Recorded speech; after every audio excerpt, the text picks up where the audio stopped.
Welcome and thank you for coming. Congratulations on your position here with the Military Division of the state of Idaho. We want you to know that we want you to have a safe and enjoyable working environment out here. In front of you, you'll notice that there are some activity sheets as well as a training manual.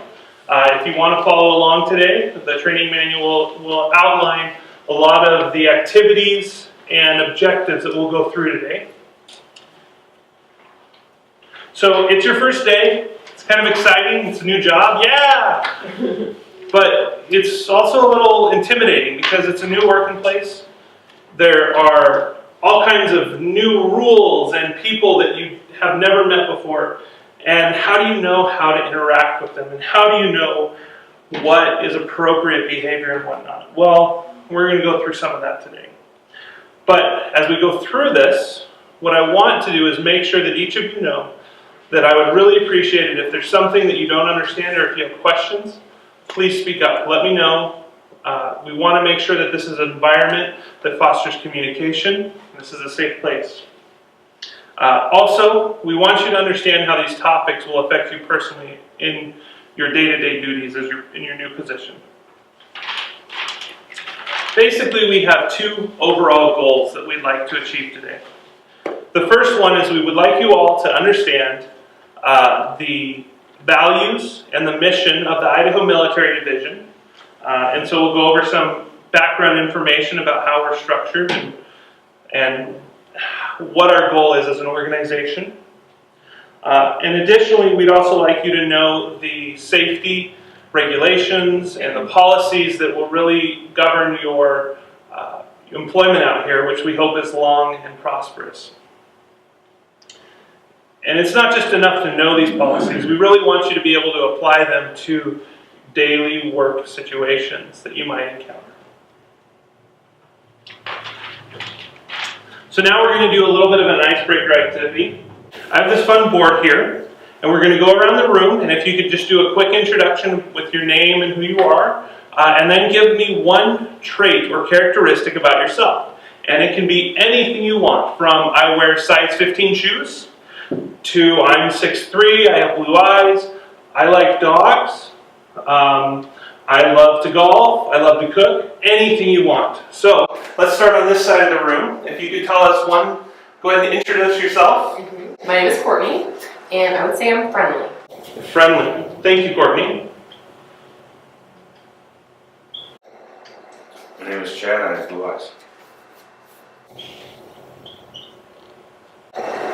Thank you, Chad.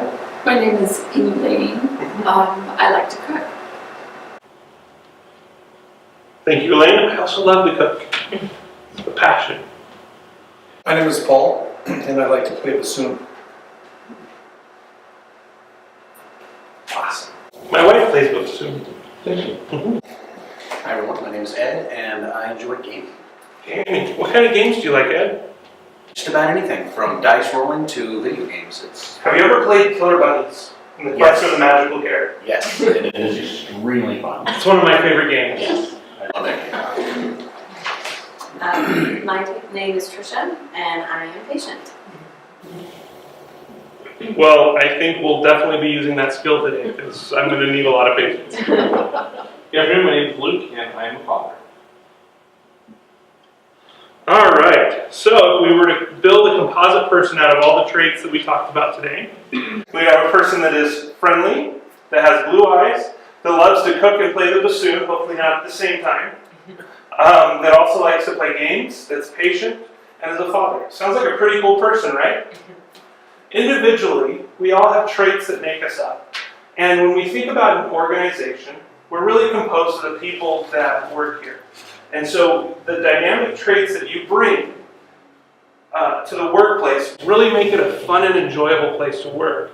And so it's in our diversity that we really come together and make a cool place to work. So now that we've taken a couple minutes to really get to know each other, just kind of break the ice, so to speak, let's talk about the Idaho Military Division for a couple minutes. We like to refer to ourselves as the IMD. You'll see that quite frequently. And the Military Division is part of the state of Idaho through the executive branch. So General Saylor, who's the highest ranking official out here on base, actually answers directly to the governor. And so as being part of the state of Idaho employee base, you're a public servant. And public service really is where the public has placed their trust in you. Your salaries are not paid by profit margins. Your salaries are paid by taxes that come from the taxpayers. And we really want to make sure that we don't break that trust or do anything to damage that trust out here. And so we really want to make sure that we're fostering an environment for working that is both professional, but also is based in dignity, trust, and respect. We want to make sure that we are committed to really not breaking that trust.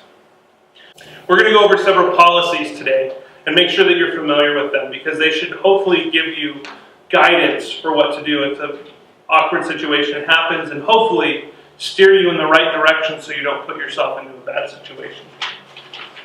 But first, before we do that, let's just take a couple minutes and talk about what makes an enjoyable working environment. And so let's go around the room, and if we could share characteristics of what to you find important in the work environment. So Courtney, can we start with you? Would you share with us something that you find important in the work environment? Yeah, I would say an open door policy, being able to talk to my supervisor and not feeling like I'm going to be shunned or thought differently of for expressing concerns. Absolutely. Chad? That everybody has good integrity. Yeah. You know, everybody holds each other accountable for their actions. You know, does not.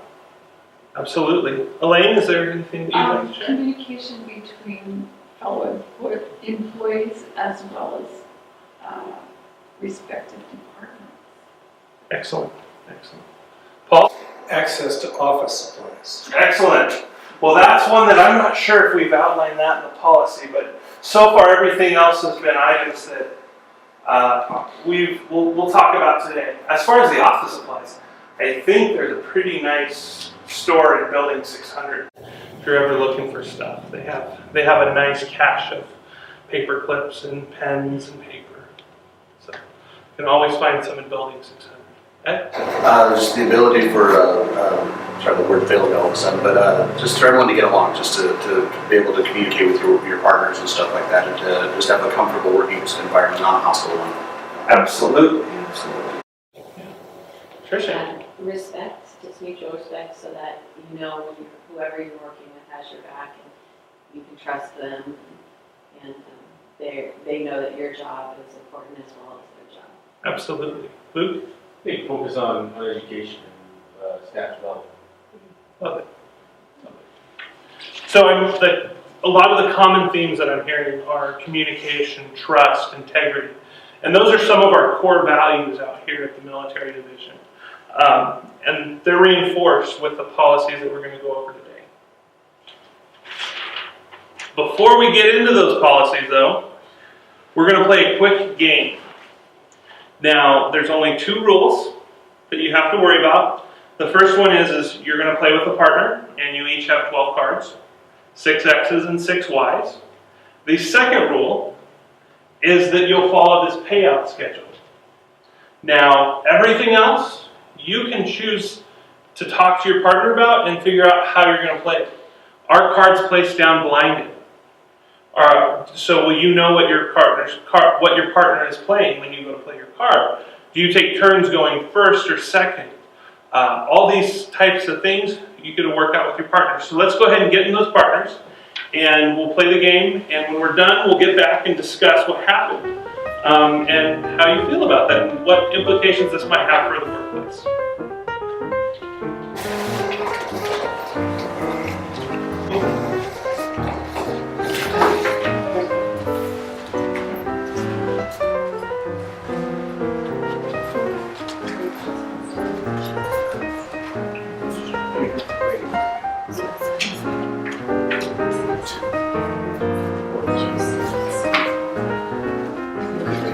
And if you have any questions, please let me know. I know you did.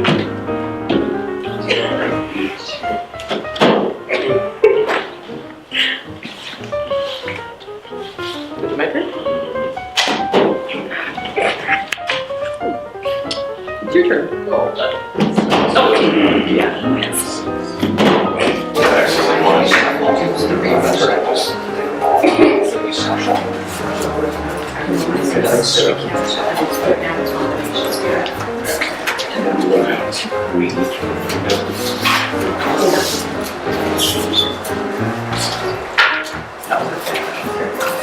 So,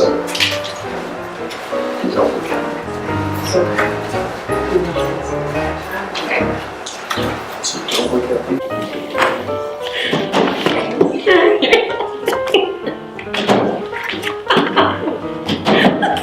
So we still have two. Wait, it's my turn.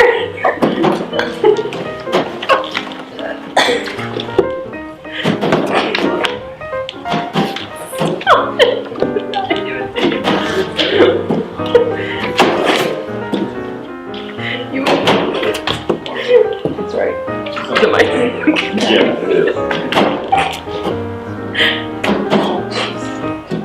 There's 2 bugs.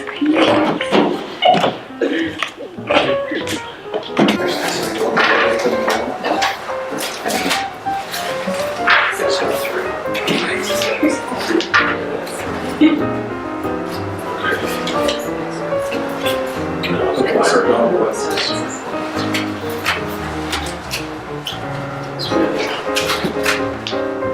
Okay.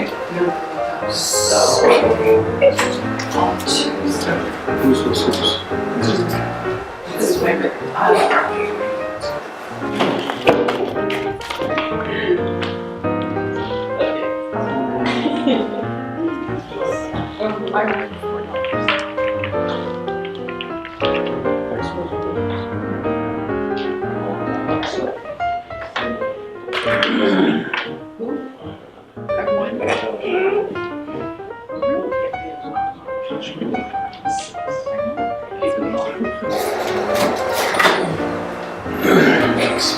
Well, they just want to house. Get better next turn. You just said it. Right. No, you didn't. There was no time. Right. So, I just want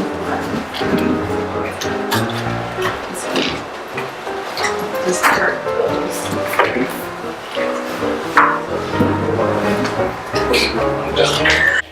All right, so was that fun? Did you guys enjoy that? I heard a lot of giggling and laughter going on. So let's talk about this. How does communication affect your work environment? So in this, let's start with Chad and Courtney. Can you tell us a little bit about, did you guys have any discussion beforehand? Did you guys just jump right into playing? I think we I kind of jumped right in, but I said, hey, what do you think about this? All right, and then we did it. And then I rolled with it. and then we did another game, and he Yeah. came up with it, so we Yeah. both participated. Awesome, awesome. Paul and Elaine, did you guys talk about it ahead of time? Did you guys just jump right in? What assumptions did you guys make?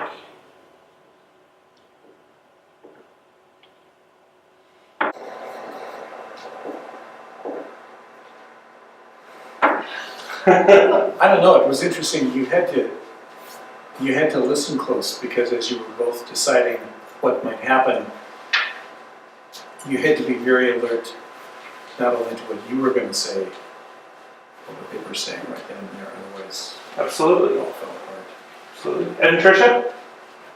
We discussed it ahead of time and bounced a couple of days back and forth, and we found what we both agreed upon. Excellent, excellent. With that, what implications do you think this has for the work environment? A lot of times your supervisor or boss will say, I need you to do this, and ask you to do something, but doesn't necessarily go through and give you a ton of guidance as far as how you should communicate with your coworkers. It's just kind of assume, well, I have to find a way to accomplish this. In any of the groups, was there a winner? Did one person have a higher score than the other, or was that all of you? We tied. We tied. You tied. Mhm. Okay. I won. You won. Ed and Tricia? Dominated. You dominated. Okay. So with that, no. With that, Tricia, how did you feel when you were dominated? and lost. Crushed, destroyed. I always win, so it was okay. It was okay. Oh, sure, just very long. So what rules did you guys put in place that led you to the point where you guys tied? How did you play the game? We were slapping Mhm. if it was, we decided what our letter was gonna be, and if we flipped a card and that came down, we'd slap it and take it. Yep. And we actually got an even amount, so. That's cool. So you guys kind of chose to do it randomly rather than Yeah, competitively. yeah, we just jumped in. Awesome. Awesome. Well, that's kind of the workplace as well, where, when you think about it, the rules that you set up with your peers, as far as communication goes, really will lead you to it. Are you okay with that outcome? And it sounds like in this group that everybody was okay with kind of the outcome. They felt all right with it because they had input into what those rules were. So now, we're going to go over some of the non-gray area rules. So those things that are really lined out in the policies and regulations and procedures of the Idaho Military Division. And so these are items that, while there is some leeway on, it's not up for discussion as far as what is allowed and what is not. These are very, very clear. And I hope that as we go through them today, that you have a very, very good understanding of what they are. These are outlined in your training manual if you'd like to follow along. The first one is the drug-free workplace. At the military division, we don't deal with a forklift. We're dealing with a tank. So there is no tolerance for drugs in the workplace. And when I mean no, I mean no. So if you go out, Chad, if you and Courtney go out, and you have a couple too many beers the night before, and Chad, you come into work the next day, you're a little bit hungover, that's not okay. That's still under the influence of a drug, and there's a zero tolerance policy on it. Ed, if you're moving furniture over the weekend, and you hurt your back, and you go to the doctor, and the doctor goes, okay, here's some prescription meds to help you with that, and you come to work on Monday, even though you have a prescription for it, there's a zero tolerance policy. No drugs. We have a generous sick leave and vacation for any of those times where you would have to be away from work, that you're more than welcome to use those. But we can't have you here if you're under the influence because the consequences are so much greater than outside here. The next policy I'd like to go over is the violence in the workplace policy. With this policy, you want to be able to trust that your coworkers are going to try and put their best interest in your best interest first. But that doesn't always happen. And really what this policy says is if you see something happen, speak up. Make sure that you speak up about it. And when I say something, I mean not just pushing and shoving or fist fighting. When we think about violence, our mind automatically goes to the worst case scenario. But it really can be everything from a verbal assault to intimidation and frightening actions to bursts of rage. Really, all those things that we think about as bullying, they fall under this policy. And so we want you to have a safe, comfortable working environment. We want you to know that if this happens, that it won't be tolerated. So please speak up. Go through your chain of command. Make sure you're communicating. If you are uncomfortable with that, we're always available in the Human Resource Office.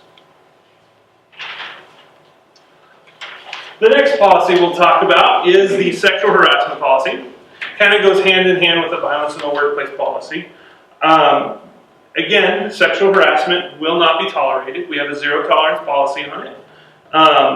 It's detrimental to productivity, morale, cohesion as an organization out here, and potentially can be detrimental to our mission readiness, which is if we are ever called up for active duty. Really, there's two kinds of sexual harassment that we like to outline. The first one is really easy to explain. It's quid pro quo. It's trading sexual favors. So that would be where if somebody said, hey, if you do this for me, I'll do that for you. That is not okay. If that ever happens, speak up. The other one's not so black and white, and that's the hostile work environment. And the example I really love to use on this is, say, Ed, you're telling Paul a joke, and Luke walks by, and Luke goes, Ed, I know you're just joking, but I don't know if that's appropriate. And you go, I am so sorry, Luke. I wasn't trying to offend you. And so you stop and you wait and you watch Luke walk by. He leaves the building and, some minutes pass and you go, okay, Paul, I got one more. Well, when he asked you to stop, anybody else heard that? Or even in the situation that maybe Paul was uncomfortable, you've now been asked to stop and you didn't. And that's creating a hostile work environment. So what do you do if something happens and you ask somebody to stop? Obviously, the first line of defense should be communicating directly to that person, saying, hey, this is not okay. I'm not okay with this. If that doesn't work, or if you're uncomfortable with that, another option that people often don't think about is, okay, so maybe you don't address it in the moment. If it's uncomfortable for you to address it in the moment, take a little bit. Send them a very nice email and say, hey, I just wanted you to know that this made me uncomfortable. And if you're not comfortable with that, go to your supervisor in your chain of command. And if you're not comfortable with going to your supervisor, come down and talk to us in HRO. I just want you to know that we will not tolerate this behavior, and if you speak up and let somebody know, we will get it taken care of. All right, the next policy is our time reporting policy. Everybody likes to get paid, right? Yep. So that means we have to report in our time so that the state knows how much to pay us. So basically, any time that you're going to have overtime, you have to have prior approval from your supervisor to have that overtime. So make sure that if you think you're going to get into a situation where you're not going to be able to complete your work duties within the normal scheduled hours, that you are following up with your supervisor ahead of time and being proactive. The other thing that we like to stress is that a normal work week is considered 40 hours. The way that we're paid out on the state level, you can't work 50 hours in one week and 30 hours in the other week. You guys are all considered covered non-exempt employees. And as such, you will have to work 40 hours in that one week and 40 hours in the next week. Anything over that 40 hours would be considered overtime. The other thing is some of you may work 9-hour shifts, some of you may work 8-hour shifts, and others may work a 10-hour shift. Now, if your supervisor tells you that this is what is required for the position, then you get the normal number of hours that you would work on the holiday. So say it's Monday and you would normally work 9 hours on Monday, and that's required for your position, then you get 9 hours. Make sense? Several of you are military service members. Thank you for your service to the United States and to your state of Idaho. With that service, you get a 120-hour bank of time that you can use for military leave. So what that means is you can be absent from your normal state position for 120 hours a year, and you're still going to get paid for that time. To do that, you just need to make sure you're talking to your supervisor ahead of time, letting them know, as well as you'll want to make sure when you go through and actually input the time into the state system that you include the order number and the date of the orders, so that if it's ever questioned in the future, we have that audit trail to go back and see what group of orders you were on for that point in time. Last part of this policy that we like to talk about is that when you're on orders, that you can't record an actual state time for working when those orders are in place. So a lot of times we see two types of orders come through. The first type is really easy because it'll say February 23rd, 2015 through February 25th, 2015. When that happens, you're considered on orders for that 24-hour block of time. Okay, so 12:01 at night through 11:59 the next day. You are considered on those orders, so you cannot code any actual state time. Now you can use your military leave time, or you could put down vacation time, but the actual time, you wouldn't be able to code for that. Additionally, the other stuff that we see a lot of times is it'll say 6 p.m. on February 23rd. Well, you can code state time up until 6 p.m. when you go on the orders, and the same thing when you return.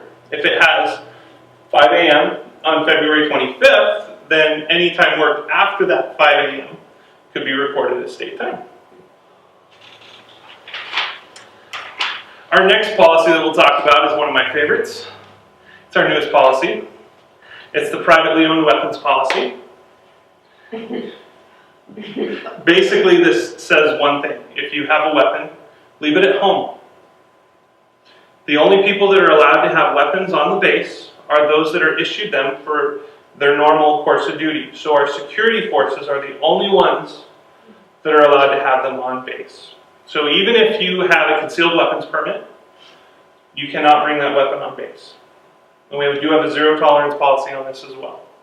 The reason why is because the general wants you to have a safe place to work, and there is no reason for you to be able to, there is no reason why you would need that weapon to perform your work duties. The other example we like to talk about is, say you're a Boise police officer, and you are required to carry your weapon as part of your employment with the Boise Police Force. Well, when you come on base, you're still not allowed to bring your weapon on base. However, they do have lockers that you can check your weapon into, and you can leave it there so that you don't have it with you while on base, but then when you go to travel to and from the base, you can have it with you. Okay. Our next policy is the computers and internet policy. Basically, we are public servants. We are all public servants. And so we want to make sure that any use that we have of those computers and email and the internet doesn't conflict with that. Now, when you're on a break or before or after work, you are more than fine to have limited use of your work computer. If you need to go on and check your bank account or need to check your personal email or whatnot, you can do that while on break. What we want to make sure and do is not do that during the actual course of the workday. Please realize, though, that there is no constitutional right to privacy while using the state computers. They are owned by the state, they are property of the state. The internet is paid for by the state of Idaho, and so you have zero expectation of privacy when you are using these computers and internet. So make sure that whatever you're doing would not reflect poorly or adversely on the state of Idaho.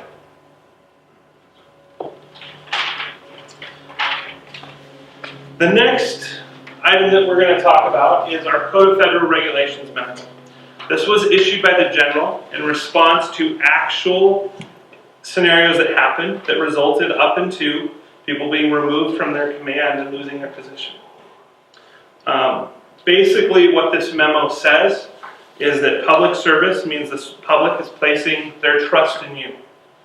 And you should put your country before yourself when you're thinking about things while on the job. So that means no financial interests that conflict with the performance of your duties, no financial transactions based on non-public government information. So if you have actual information that might go through and influence you to make a decision that the public wouldn't have, you probably shouldn't do anything with that information. No solicitation or accepting of gifts. You should put an honest effort into your actual duties. Never make unauthorized commitments or promises that would bind the state of Idaho. And then don't use your position don't leverage your public position for private gain. If you have a side business or something that you're trying to use your position to influence other people, that is just not allowed. In all cases, you want to act impartially and never give preferential treatment to anybody. Again, this next policy was issued in response to several incidents that actually happened. Basically, what it boils down to is that if you have unprofessional, inappropriate documents, magazines, or other materials that contain lewd, obscene, or pornographic images, leave it at home. It doesn't belong at work. It goes back to that sexual harassment policy where we talked about earlier, where it could really make somebody feel uncomfortable.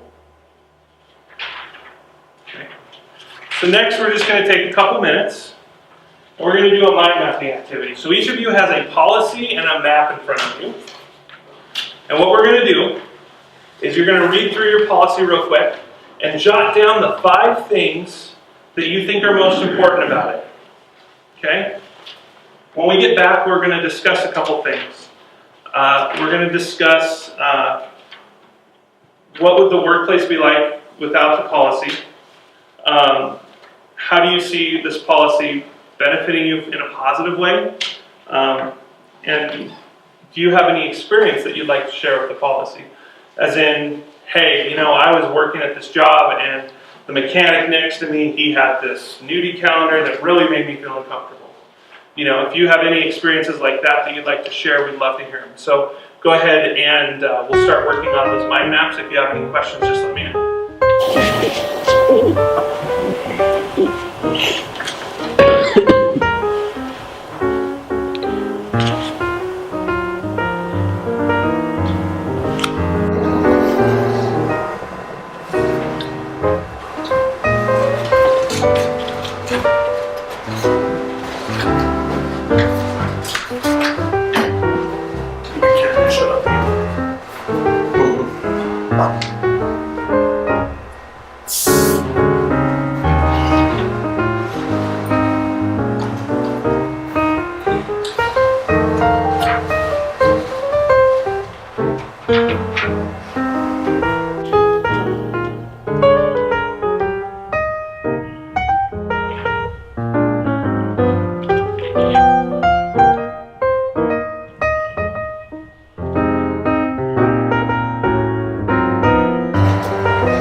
Just about finished up.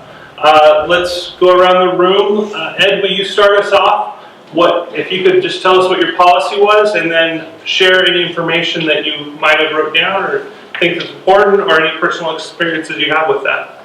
Well, it starts off with a reminder thereof of the fact that we are indeed in the best interest of the public trust. We should never betray that, and they've instilled that with us, and we should respect that. And so in doing so, we need to maintain a sense of professionalism throughout our courses and not allow distractions to keep us from doing a good, steady job, whether it be electronic devices or visual imagery of pornography or foul language or jokes, something that may offend someone else. Because if they're agitated, they're not going to be able to focus on what it is they're trying to do because they're constantly thinking about what is going on over here. Versus if we keep it all professional, keep our careers straight, that we are here to serve the public, and with all that, we should be able to do a great job and not have any issues. Awesome, awesome, thank you. Paul, is there anything that you'd like to share about the policy you had, and which one did you have? I had the Code of Federal Regulations. Excellent. And what were some of the important things you noticed when reading through that? Put your country before yourself, protecting and preserving property. Don't drive the Jeep off the cliff. Disclose fraud and waste. Putting in an honest effort. And again, the unauthorized commitments, that binding the state to something that shouldn't be there. Absolutely, absolutely.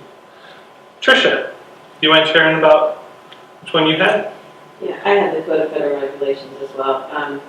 And what I got from it is that in every decision that you make, always make sure that you do it with integrity and ethical behavior. That, think about what you do before you do it. That, you can't do fundraisers, you can't put any organization, anything above the state, basically. And so, and I like that because, I can't tell you how many times you go into your workplace and you've got all your coworkers, kids selling Girl Scout cookies and everything else, and they all want you to buy something, and you kind of feel guilty about it. So it'd be nice not to have to worry about it. Absolutely. So. Awesome, thank you, thank you. Luke, would you mind sharing Sure. your policy? So my policy was on workplace violence, and I think a couple of the takeaways for me was that ultimately a safe environment equals a productive environment, and that's ultimately what we're here to have. That if policy is violated, there's an appropriate action, but that it's applied uniformly, so it's all of us are subject to it, not just a few people. And it's reinforced that we're public servants and that we represent the state, the government, the military, and the actions of it. Perfect, thank you. Elaine? Mine had to do with computers, email, and the internet. And just basically to be respectful of using it, not to waste your time doing personal business. Don't download materials that are inappropriate, and most certainly materials that might be considered classified. Just generally be mindful of who you're working for and what you're doing. Absolutely. Absolutely. Chad, do you mind sharing about your policy? I didn't get it completed. Oh, that's okay. Which policy did you have? I was looking at the one where the policy as far as setting up, if they're told to complete a job and they don't complete it for the expectations of their leading officers, their CO, and that they're held accountable for that. Absolutely, absolutely. Which policy did you have? I'm sorry. Oh, the work schedule and leave and the time reporting. So it's just making sure that when you are tasked with a specific job that you make sure that you do complete it in the time requirements that your supervisor gives you. And if you don't, then you will be held accountable. Courtney, you I mind have sharing? the sexual harassment prevention policy, Mhm. and it talked again about the quid pro quo and the hostile work environment, and kind of details and outlines that. But my takeaways were knowledge is power, so you should familiarize yourself with the policies that are set in place, and with that, it's up to me. It's up to me to know what is okay and what isn't okay, and that it's unwelcome, it's unlawful, regardless of what it is. Perfect. That's great. Do you have any personal experiences where you've had in previous employment or in school or anything that you'd like to be willing to share with us, where you've seen these type of scenarios happening and there wasn't a policy or it wasn't addressed? I had a supervisor who very chauvinistic and got in my face one day to try and lecture me, and I said, "Get out of my face now," because no one's going to do it. No one's going to get out of my bubble unless I tell them to. So that was not okay, and actually no action, to my knowledge, was taken. But so it was up to me to protect myself. Just know that out here, if that happens, absolutely ask that person to step out of your bubble, but please do report it to your supervisor. If it's somebody that's in your chain of command, come talk to us in the Human Resource Office. That's why we're here, is to help. Any questions over any of the policies that we've gone over today?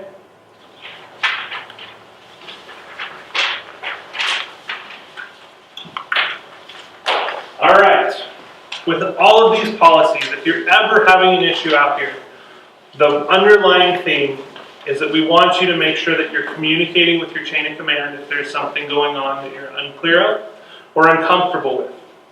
And if you do talk to them and you don't get a good solid answer, or if you're uncomfortable talking to them, come find us. We're in building 442. And we'd love to help you. That's why we're here. Thank you for spending the time to go through these topics with me today. I hope that the information will be helpful for you in your long and prosperous career here. Welcome to the family. We really are a family group out here at the Military Division.